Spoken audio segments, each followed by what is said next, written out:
Откако ќе ги дознаат водечките личности во новоформираните и други мали партии кои трчаат први да ги запоседат раководните функции, на граѓаните им станува јасно дека најекспонираните практично бараат политички субјекти за да се ги остварат личните желби.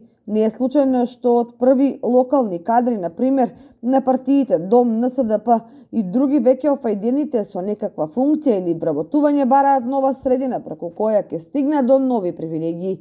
Но кога тоа нема да се оствари, односно кога домашниот ЕСАП и на политичкиот пазар ќе ја покажат разликата, следуваат разочарувањето и губењето верба дека некои нови ќе донесат нешто ново, а всушност се е исто.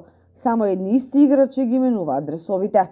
Таквите политички игри и тоа што и во градот и во државата се знае кој е кој и што е што, доведуваат до ситуација иницијаторите и основачите на новите партии без разлика на нивните искрени намери, сакале или не, да мора да постигнат по тоа што им преостанало на политичкиот пазар.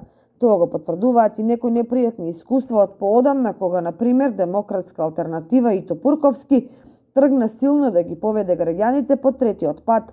Меѓутоа ја изневерија тие што најмногу профитираа, продавајќи се за пари на политичкиот пазар. И додека поединци ловат каде и со што ќе стигнат, државата ни отиде во друг правец.